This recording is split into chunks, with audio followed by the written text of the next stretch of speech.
Hey, what is up, Warriors? It's the Quadfather here for goals number 2. This year, throughout the year, we're going to be following up on goals that you've made and that I've made. But after the first one, I came to realize that we have to be pretty clear about what we're doing. I see goals as kind of 3 types of things. You can have your traditional goal, I want to be a doctor, I want to lose weight, all those types of things, right? Everybody understands that. Well, the second one are challenges. Challenges are things that you set for yourself, and they're very time limited. They can be a day, they can be a week, they can be a month. Like I was talking last time, like how we didn't, drink anything but water for a week or a month, actually. Or they could be like when what did we do? We didn't eat chocolate for 3 months in my family. We went a whole year one time without even eating French fries. That's not a hard challenge, but that's the whole idea about challenges, is you want them to be time oriented and not too difficult to make or to succeed with. Okay, so another area is wants. Some people were commenting in the section below, I want this, I want that. Well, that's not really a goal. That's like saying money is a goal. What?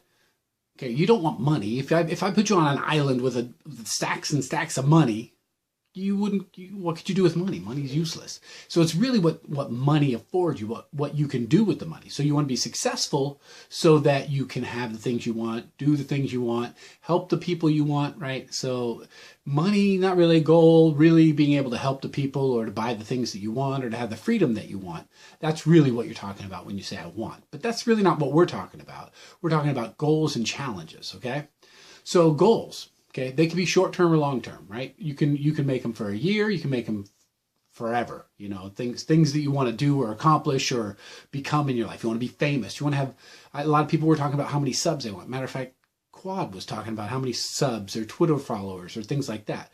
Well, really, in order for a goal to be successful and for you to be able to measure it, you have to be able to have steps along the way, right? So every time I set a goal or a challenge for myself, I want to be able to, at the end of the day, evaluate whether I've made progress towards that goal or whether I haven't.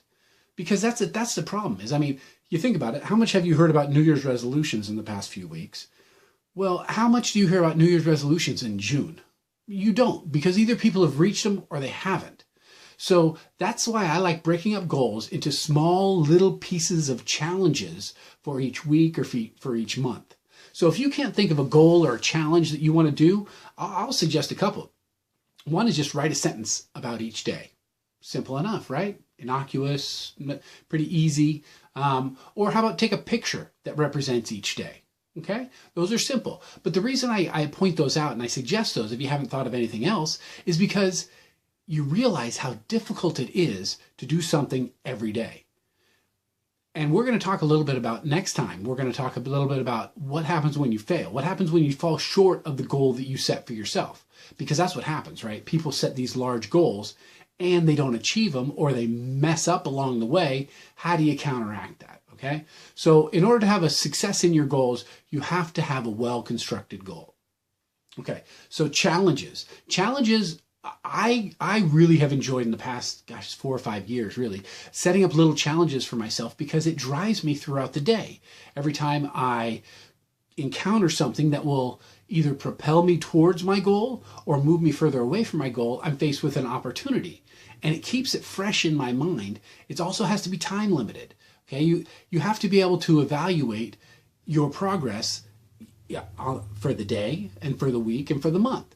Okay, so because if you have the goal of, graduating college, well, that's probably a long way away. So what do you have to do to reach that goal? You have to do things like study every day or study before you do your homework or study before you do homework. What's that? Study before you do video games or, the other thing you need to think about is when you're creating your goal, sorry about that. When you're creating your goal, you want to think, what are the things that I do that when I've done them, I like me more? That seems simple, so I'll say it again because it's actually not quite that easy. What are the things that I really like about me? When I do something or when I behave in a certain way, what are the things that make me most proud of myself? Okay, and set that as a goal for yourself. Okay, so you want to be able to measure it. One of the rules I have is if I was following you around with a clipboard, or two of us were following you around with a clipboard, and you had a certain goal, and we were both making a check mark every time you reached that or made a movement towards that goal. At the end of the day, would the both of us, the two evaluators, have the same number on our check marks that you did? So it has to be observable, it has to be measurable, it has to be time oriented. And most of all, you want to have fun with it. You want to have it be a challenge that's difficult, so it stretches you, and that you're doing something new and positive for yourself. But you don't want to make it too hard that it's going to overwhelm you. Okay. Okay. So the other thing. Okay, I'll give you a couple examples. All right. Let's say you want to improve your KD. Right. You want to improve your KD. So what are the steps you need to do in order to improve your KD? Well, what I've seen is that the MLG players, they warm up offline. So they're getting their games under their belt while they're warming up, but it's not going towards their KD. Okay, that seems pretty good. What if you made a resolution that you were only going to play in a party or play a little bit slower? So you can evaluate, am I playing in a party? Am I playing a little slower? These are things that can help you improve your KD.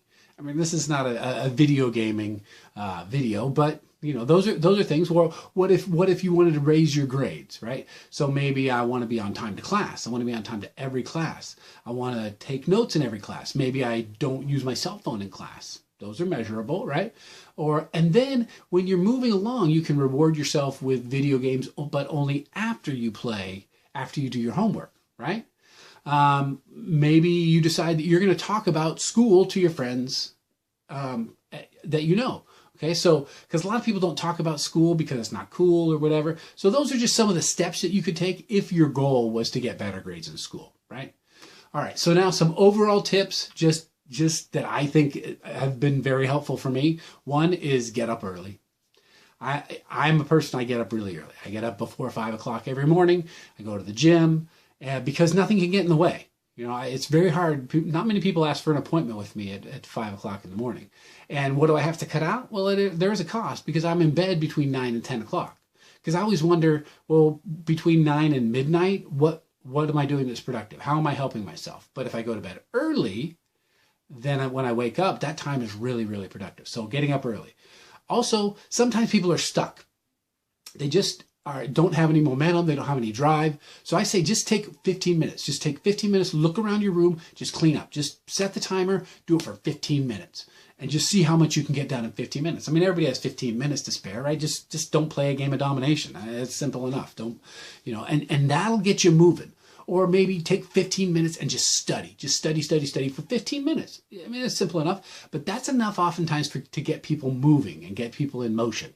That moves you. Any movement is going to help you get closer to your goal. The other thing is, I said this last time, but I can't emphasize it enough, write it down. Write it down. Talk to somebody about it. Keep a record of it. You will really, if you write it in the description below, write what your challenge is. That's what I'm asking of you. Write how you're challenging yourself in the description below, because just the fact that I've told you that I'm going to do certain things makes me come back and tell you about them and kind of holds me accountable. I always, if I have an idea that I'm going to waver on a goal or something like that, I'm like, oh, well, I said this on the video, and so now I got to kind of follow through. And even though you guys aren't in my life for real, you're in my life virtually, and I have to be accountable to me and to you. So write it down. That makes you more responsible. Another one is give yourself a little bit of a break. If you mess up, which we're going to talk about next time, if you mess up, just hop right back on the horse, okay? So that's a few of the tips about setting goals, setting challenges for yourself. And you know what? I noticed in the last video, I got a lot of comments about this Walter White character. I don't know how I feel about that. He's not exactly the most favorable character in the world, but I have one thing to say. I say, Skylar, you think we're in danger? We are not in danger. A man opens his door and gets shot, and you think we're in danger? I am the danger. I'm the one that knocks